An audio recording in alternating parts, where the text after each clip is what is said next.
Here's a fun and easy project for your make-it-yourself loom or any other double knitting loom that can get a similar gauge. Scarves make great gifts because almost everybody loves them and fit is not much of an issue. This type is one of my favorites. It's called a keyhole scarf because one end fits through a slot in the other end like a key in a lock. These are great for people like me who are not good at keeping up with accessories. I'm using Premier Bloom chunky yarn. It's self-striping, and that will present a little bit of a challenge in the slot area, and I'll show you how to cope. You may use any chunky yarn that you like. Remember, it's going to touch the person around the neck, so you want a soft one. The knitting is double stockinette, so it doesn't roll and looks identical on both sides. We'll use 14 pegs on each side of the loom. If you're using the make-it-yourself knitting board, as I am, and I'll put a link to the video that allows you to make that yourself in the program notes, center the pegs at a distance of 1.5 inches apart. This should give you a gauge of 2.55 stitches and 3.16 rows per inch. For a scarf, it is not essential that you match my gauge perfectly. The finished scarf will be about 5.5 inches wide, and I know that sounds narrow, but remember the thickness of this fabric. It doesn't need to bunch up to keep somebody warm. You may, however, add pegs if you would like to. We'll use the double stockinette wrap throughout, and here I'm demonstrating it on the whole board. We wrap straight across the ends, but for the remainder of the fabric, we zigzag to and fro across the board, skipping pegs so that every other peg is wrapped going one direction.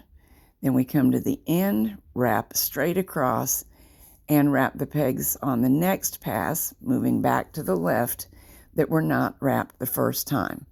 Then knit the lower loop over the upper loop, and that completes a row of knitting.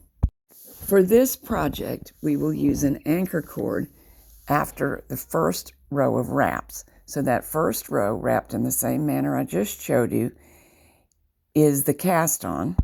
We then lay a strand of contrasting yarn across the wraps and tuck the ends down between the boards. Knot those ends together down below.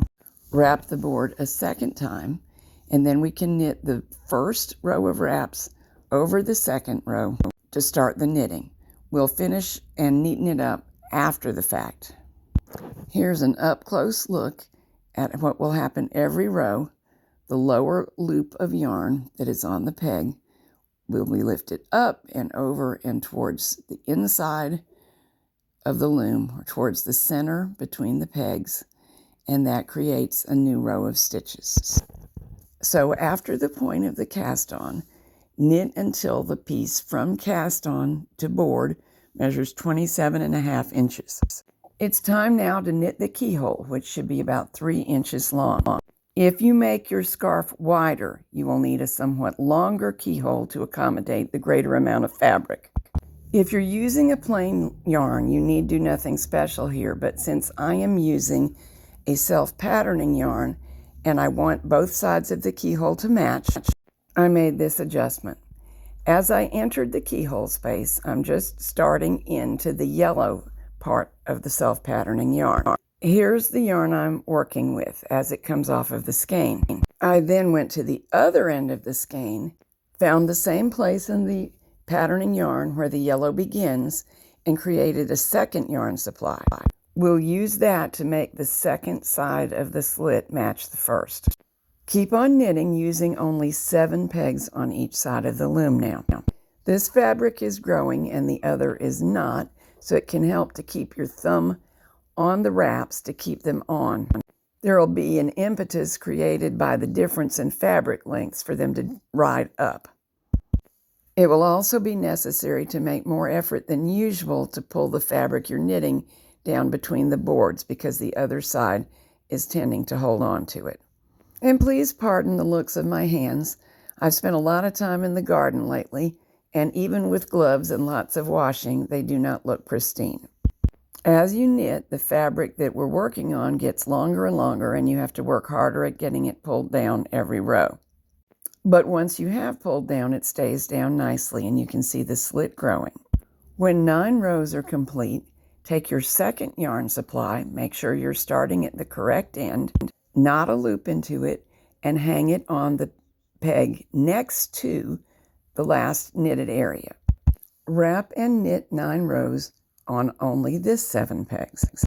Continue knitting on all 14 pegs on both boards until the distance from the slit to the end of the knitting is 9 inches. And now it's time to bind off and then finish the initial end where the cast on occurred.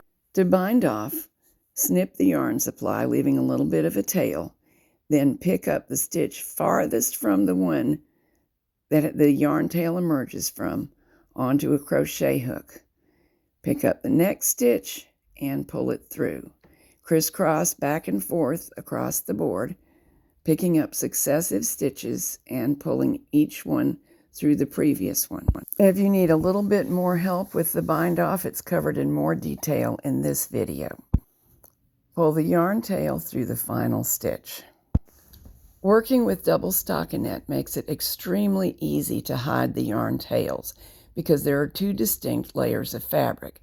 Work your hook or your yarn needle between those 2 layers, grab hold of the yarn tail, and pull it through. You can see that you cannot see my hook on the back side because there really are 2 layers, and then snip off any extra length of tail.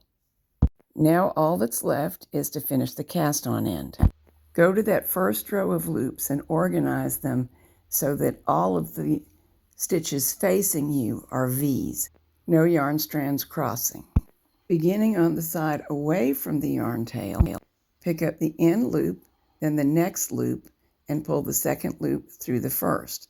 Proceed across the fabric just like that, always pulling the next loop that you pick up through the one that is already on the crochet hook.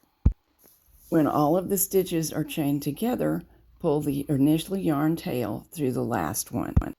Insert the hook between the 2 layers of fabric, grab the yarn tail, pull it through, and then snip off the excess. The end result is a nice chain-stitched edge. The finishes of the cast-on and the bind-off are not identical, but both look nice and are not very noticeable hanging at the bottom ends of the scarf. This design may also be made on other knitting boards as long as they come close to the correct gauge. And here is how to adjust the gauge on your double board. Adjustable gauge boards can vary the gap between the 2 boards and thus between the rows of pegs. Stitch size and gauge are determined by the length of the trip the yarn makes when it wraps the row. All we have to do then to adjust gauge is to vary the amount of space between the 2 boards. And we can do this by adding or subtracting space in increments of the thickness of 1 washer. There are knitting boards that have wooden spacers that are less specific. And sometimes I use these little nylon nuts because they add exactly 1/4 of an inch per nut. But all one has to do to make a board with blocks more adjustable is to go to the hardware store, buy a package of washers that fit over the bolt, and experiment with 1 more and 1 less until you match gauge. It's very, very simple, just takes a minute.